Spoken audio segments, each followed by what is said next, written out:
এত পরিমাণে বৃষ্টি হয়েছে, এদিকে নদীর জলও কিন্তু বেশ বেড়েছে। নমস্কার বন্ধুরা, আরো একটা নতুন ব্লগে সকলকে জানাই অনেক অনেক স্বাগত। আশা করি এই বর্ষায় তোমরা সকলেই ভালো আছো, আমরাও বেশ ভালো আছি। গত রবিবার বিকেল বেলায় রওনা হয়ে গেলাম বাপের বাড়ি যাওয়ার উদ্দেশ্যে।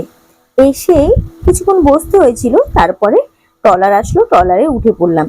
এসে দেখি এক অবাক কাণ্ড, নদীতে জল বেড়ে গেছে প্রচুর, চারিদিকে জলে জলাকার, আর নদীর জল বেশ ঘোলা। খেয়াঘাটে এসে জানতে পারলাম যে নদীতে জল বেড়ে যাওয়ার কারণে এখন নৌকা আগে যেখানে নামতো সেখানে না, আরো একটু দূরে গিয়ে।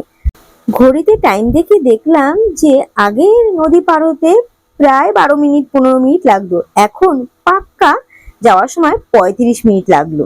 রবিবার রাতে যেহেতু বাড়ি এসছি, তারপরে বৃষ্টি হচ্ছিল বলে ভিডিও আর শেয়ার করতে পারিনি। সোমবার দিন আমরা সকাল সকাল ঘুম থেকে উঠে চলে গেছিলাম আমাদের পাড়ার শিব মন্দিরে পুজো দিতে। শ্রাবণ মাসের প্রতিটি সোমবারই আমি যেহেতু পালন করি, তাই এই সোমবারও অন্যথা হয়নি। তো আমার সাথে ভাইদা আর বাবনও ছিল। সমস্ত কিছু জোগাড় যন্ত্র করে মন্দিরে চলে গেছিলাম। এসে দেখি ভাইও চলে এসছে। তো মন্দিরে ঢুকতেই প্রথমে ঘন্টা বাজিয়ে মন্দিরে প্রবেশ করলাম। গত সোমবার মন্দিরে পুজো দিয়েছিলাম, সেই ভিডিও তোমাদের সঙ্গে শেয়ার করেছি। যারা যারা দেখেছো তাদের তো অসংখ্য ধন্যবাদ, যারা এখনো দেখোনি তারা কিন্তু দেখে আসো।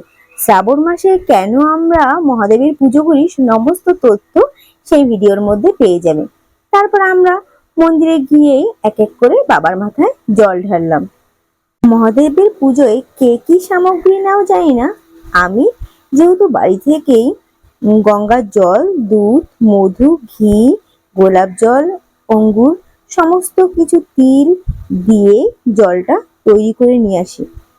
সেই জলটাই কিন্তু মহাদেবের মাথায় ঢালা হয়। আমাদের পাড়ার শিব মন্দিরে কিছু পৌরাণিক কাহিনীও রয়েছে। এখানে কিন্তু প্রথমেই বাবার মন্দির ছিল না। বাবা প্রথমে আমাদেরই পাড়ার এক দাদুকে স্বপ্নাদেশ দিয়েছিলেন। তার স্বপ্নাদেশ পেয়ে তখন বাবা মিলনেশ্বর মন্দির স্থাপিত হয়, আর বাবার লিঙ্গ এখানে স্থাপিত হয়। আমরা যখন ছোট ছিলাম তখন কিন্তু বাবা মিলনেশ্বর মন্দিরে কোনো পুরোহিত পুজো করতেন না। যিনি বাবা মিলনেশ্বরের স্বপ্নাদেশ পেয়েছিলেন তিনি নিত্য পূজা করতেন। আমরা তখন বেশ ছোট, আমার এখনো মনে আছে যখন দাদু পুজো দিতে যেতেন আমাদের সঙ্গে করে নিয়ে যেতেন। পাড়ার সব বাচ্চাদের বলতেন চল পুজো দিয়ে আসি। আমরা মন্দিরে বসে থাকতাম আর দাদু পুজো করতেন। পুজো করার পরে বাবার প্রসাদ আমাদের দিতেন, আর পুরো পাড়াতে উনি প্রসাদ বিলি করতে করতে আসতেন। নিজের জন্য স্বল্প মাত্রই রাখতেন। দিনে দিনে দাদুর বয়সও বাড়ছিল এবং শারীরিক নানান অসুস্থতাও দেখা দিচ্ছিল। তখন কোনো কোনো সময় দাদু পুজো দিতে না পারলে আমাকে বলতেন যে গিয়ে মন্দিরে পুজো দিয়ে। তখনও এসে নিজের মতো বাবা ভোলানাথের কাছে পুজো দিতাম। তারপর দাদু ঠাকুমার বয়স বাড়ার সাথে সাথে দুজনই ইহলোক ছেড়ে পরলোকে গমন করেন। তারপর থেকেই আমাদের বাবা মিলনেশ্বর মন্দিরে পুরোহিত ঠিক করা হয়। ছোটবেলা থেকেই বাবা মিলনেশ্বর মন্দিরে পুজো দিতে দিতে বাবা ভোলেনাথের প্রতি যেন একটা আবেগ আর ভালোবাসা চলেই এসছে। শ্রাবণ মাসের পুজোই বলো বা শিবরাত্রির পুজো, বাবা মিলনেশ্বর মন্দিরে পুজো না দিতে পারলে মনে যেন একটা অপূর্ণতা থেকেই যায়। বাবা মিলনেশ্বর মন্দিরে প্রচুর মানুষ কিন্তু দূর দূরান্ত থেকে আসেন এবং বাবার মাথায় জল ঢালেন। তোমরা হয়তো সকলেই জানো যে বাবার পুজোয় অষ্টগন্ধা না হলে ভস্ম লাগবে। তো এখানে আমাদের মন্দিরে অষ্টগন্ধাই ব্যবহার করা হয়।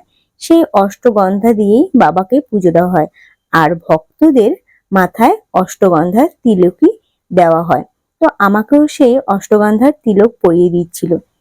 খুব নিষ্ঠা সহকারে আর খুব ভালোভাবে আমাদের তৃতীয় সোমবারের পুজো সম্পন্ন হলো।